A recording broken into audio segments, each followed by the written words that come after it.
This channel does not promote any violent, harmful, or illegal activities. All content provided by this channel is meant for an educational purpose only. অন্ধ্রপ্রদেশের আনাকাপ্পালে জেলায় ওষুধ কারখানায় বিস্ফোরণ, মৃত্যু হয়েছে অন্তত 18 জন কর্মীর, গুরুতর জখম 41 জন। বুধবার হঠাৎই বিকট শব্দে কেঁপে ওঠে কারখানা সংলগ্ন এলাকা। বিস্ফোরণের পরপরই আগুন লেগে যায় কারখানায়।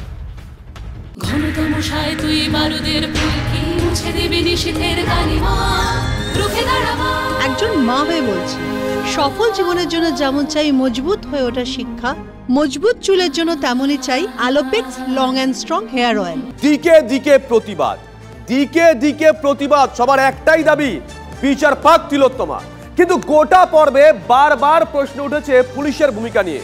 কোথাও নিষ্ক্রিয়তার অভিযোগ, কোথাও আবার অতি সক্রিয়তার অভিযোগ। দেখুন প্রতিবেদন।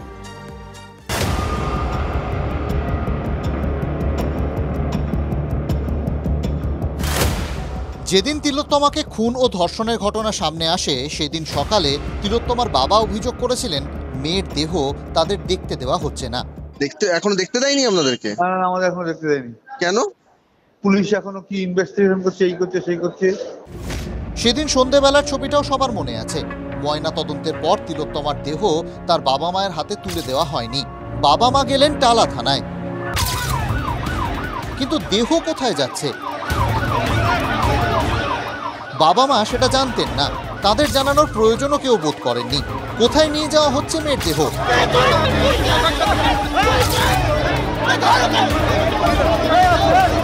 প্রশ্ন তুলে সেদিন রাতে চিৎকার করেছিলেন তিলোত্তমার বাবা মা।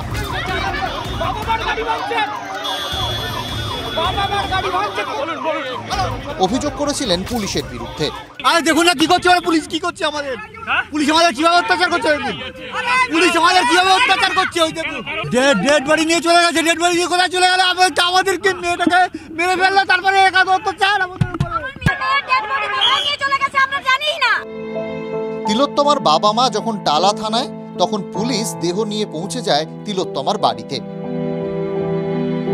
কিন্তু বাড়িতে তো কেউ নেই, তাই রাস্তায় দীর্ঘ সময় পড়ে থাকে তিলোত্তমার নিথর দেহ। কেন বাবা মা জানতেও পারলেন না দেহ কোথায় নিয়ে যাওয়া হচ্ছে? প্রশ্ন ছিল। কিন্তু এর থেকেও বড় প্রশ্নটা মনে হয় উঠে গেল তিলোত্তমার দেহ সৎকার করা নিয়ে। সেদিন রাতেই তিলোত্তমার দেহ সৎকার করা হয় পুলিশি পাহারায়। কিন্তু শ্মশানে কি হয়েছিল শুনুন তিলোত্তমার বাবা মা কি বলছেন। কতড়িঘড়ি কতক্ষণে ওরা বডিটা পুড়িয়ে দিতে পারবে, এটা একটা ওদের চেষ্টা। এমনকি শ্মশানে গিয়ে ওই আরো 3-4টে বডি ছিল যেখানে আর কি সব ক্রিয়াকর্ম করা হয়, ওখানেও একটা বডি রাখা ছিল। সেগুলো ভেদ করে গিয়ে আমার মেয়েকে একদম চুল্লির সামনে ওখানে শুয়ে সবকিছু করে দেওয়া হয়েছে। মানে আগে থেকে বেশ কয়েকটি মরদেহ ছিল, কিন্তু সেগুলো বাদ দিয়ে প্রথমে আমাদের মেয়ে ডেড বডি দাহ করা হয়েছে। আর হাজার হাজার পুলিশ তখন ঘিরে রেখেছে। যেই বডিটা চুল্লিতে চলে গেল আর কোনো পুলিশ ছিল না, সব চলে গেল, মানে তাদের দায়িত্ব শেষ হয়ে গেল। তারপর থেকে আর কোনো কিছু না, কিন্তু কঠিন দায়িত্ব পালন করেছিল হাসপাতাল থেকে একেবারে দেহ পোড়ানো অবধি। আপনাদের সঙ্গে না, আমাদের সঙ্গে না। দেহটাকে কিভাবে তিলোত্তমাকে ওখান থেকে নিয়ে গিয়ে কতক্ষণে পোড়াবে দাহ করার জন্য ব্যস্ত ছিল। তিলোত্তমার দেহ সৎকারে কেন এত সক্রিয়তা? আর দেহ সৎকার হতেই শ্মশান ফাঁকা, কেউ পরিবারের পাশেও থাকলেন না। তিলোত্তমার বাবা মা যে কথা বললেন কার্যত সেই একই সুর শোনা গিয়েছে মহোৎসবতলা মহাশ্মশানের ম্যানেজার ভোলাবাবুর গলাতেও। আপনি ভোলাদা, আপনি সেদিন ডিউটিতে ছিলেন তো?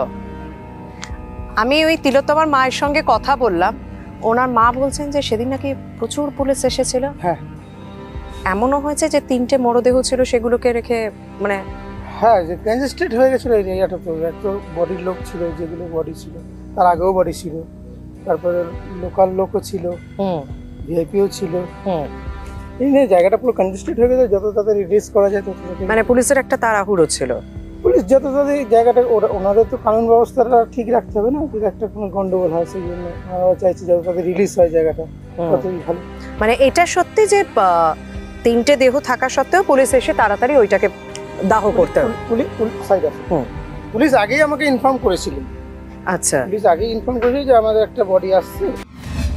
আগে থেকেই ফোন করে জানিয়ে রাখা ছিল। শেষ বেলায় তিলোত্তমার জন্য ভিভিআইপি ব্যবস্থা। কেন? ঘটনার গুরুত্বের কথা ভেবে নাকি অন্য কোনো কারণ? উনি বলছেন যে হ্যাঁ রিপোস্টমর্টম করা উচিত, ইনভেস্টিগেশন করা উচিত।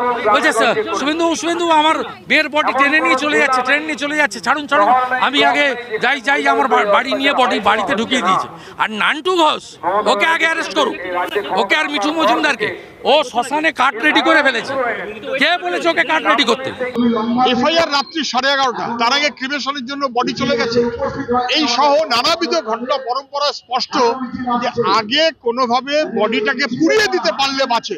মনে আছে বালক ব্রহ্মচারী প্রয়াত, তার দেহ নিয়ে সুভাষ চক্রবর্তী যখন গেছিলেন, 4খানা শ্মশান বন্ধ রাখা হয়েছিল যাতে লোকে বুঝতে না পারে কোন শ্মশানে ঢোকানো হচ্ছে।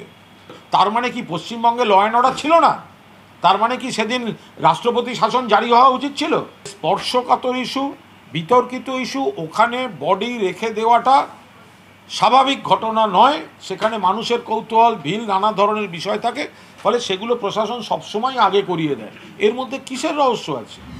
হাসপাতাল থেকে শ্মশান, পুলিশের ভূমিকা নিয়ে প্রশ্নচিহ্নটা মিটছে না তিলোত্তমার পরিবারের মন থেকে। ক্যামেরায় সুদীপ গুছাইতের সঙ্গে শর্মিষ্ঠা চক্রবর্তীর রিপোর্ট, TV9 বাংলা।